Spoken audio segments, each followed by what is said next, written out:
Hey everybody, Max Kevin here. It's a Little Cutie Podcast. It's not too long. Well, it's 2019, everybody. Woo! New year, 2019. It's like 1999, but 20 years later. Holy fuck, that was 20 years ago, man. I don't know if how young you guys are. Maybe some of you little kids, listening to this, but I'm a grown man. I'm a grown adult, and back in my day, when I was a youngster, we had this big problem called the Y2K. All the computers, they didn't know what the number 2000 was. They only went up to 199. And they were all going to explode. Everyone was worried. It's like, oh my god, all the planes are going to explode, all the computers are going to explode. They don't know the number 2000. What are we going to do? So there was a big scare. And I guess all the programmers fixed it, because then the year 2000 happened, and no one cared. Nothing, no problems. There were no problems. So anyway, it's 2019, man. Holy shit, that's unbelievable number for me. I'm looking at the date. I can't even believe it. 2019. I can barely believe 2018. This is just, it's crazy, man. Time's passing by so fast. The older you get, the faster time goes. Just remember that. Remember that, little kids. If you're listening to this right now and you're like, oh man, oh my time's so slow right now. Life's so boring. Well, as you get older, it just goes faster, and then you're just like, oh my god, I'm almost dead. So get to work, man. That's all I'm saying. Did you guys have a good? You have a good New Year's Eve last night, huh? You get drunk, dude, I downed beers last night, dude. You wake up in a pile of your own vomit. Did you have a good night? You didn't have a good night unless you woke up in a pile of your own vomit, Or if you're one of the Times Square New Year's Eve people, a pile of your own vomit and a diaper filled with your own diarrhea, Anyway, my New Year's Eve was pretty uneventful. I was telling my buddy, it's like, all right, let's go out, and he's like, nah, let's just play video games. Let's just stay inside and play video games. And I'm just like, oh god, oh I gotta get out. I gotta get out of here. I gotta do something. So I finally convinced him. To go to this bar. Where like I was like, yeah, we'll just walk there. And then we go outside and it's kind of cold. And I was like, well, I'm not gonna drink anyway. So what the fuck are we doing? I'll just drive. Yeah, he kind of put the idea in my mind that we should walk there. But and I was like, oh yeah, that's a good idea. We could walk. But then I realized that I don't like drinking. So I didn't plan on drinking anyway. So I just drove. So we get there and we go to the Karman Bar again. Where I did comedy, which was awful. But I figured, maybe it's a new place. It's not bad. It's got a nice setup inside. So it'll be lively. They got a live band. They got a food truck. So maybe it'll be happening. So I went in there, and that was the biggest sausage fest I've ever been to in my entire life. And I used to live in Germany, all right, and they have literal sausage fest there with sausages that you can buy. But there were more penises at this bar than the sausages in Germany. Holy shit, man! I think that maybe there was one woman for every 40 guys. It was a 40-to-1 ratio. I've never seen it that bad before. And they were all like pretty much like middle-aged guys. Felt, even though I'm kind of older, I felt kind of young there. I mean, most of the people, I guess my neighborhood, around here, you got to be kind of rich, So anyway, there was no women in there. So me and my buddy, we just got a drink and we're just looking around. And I'm just like laughing. I'm like, oh my god, this is my neighborhood, man. This is the best. God, I gotta get the fuck out of here. That's all I was thinking the whole time. It's like, I gotta get the fuck out of this city, man. I gotta get a job. I gotta move. What am I doing here?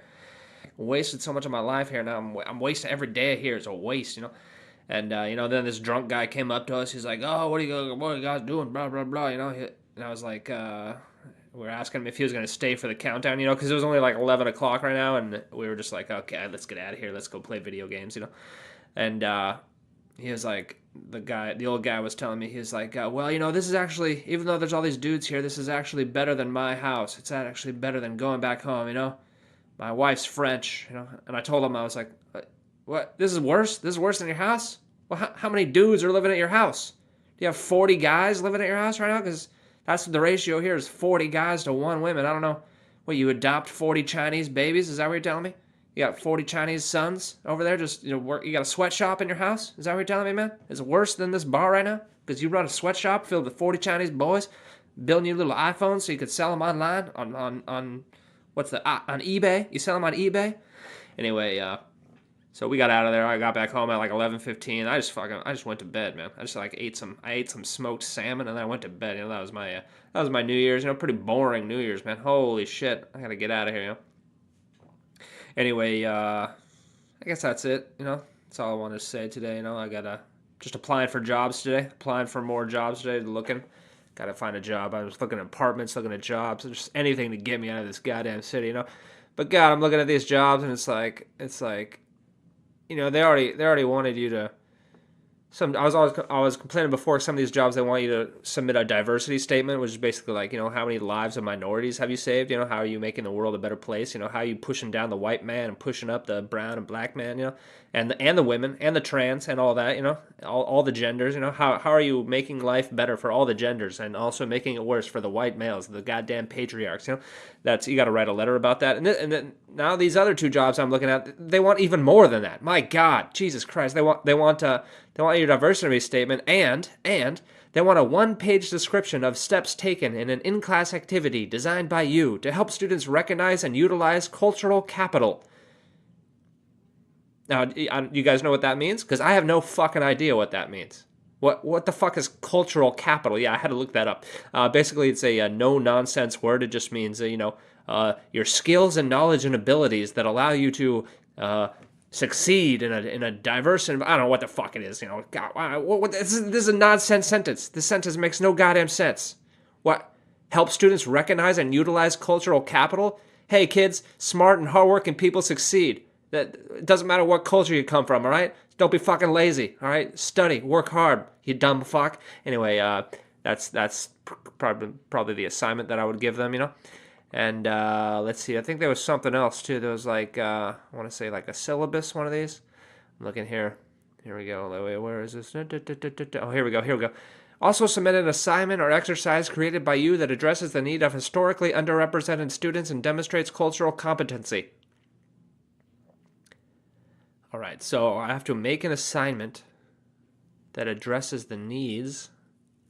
So what you're telling me is when I make my assignments, they should be different based on the race or gender of my students? Because that sounds fucking retarded, because basically if I want to teach someone something, I'm just going to, I'm going to teach them it, Like if I want to teach you 2 plus 2, I'm not going to say, hey, are you black? Hey, are you Mexican?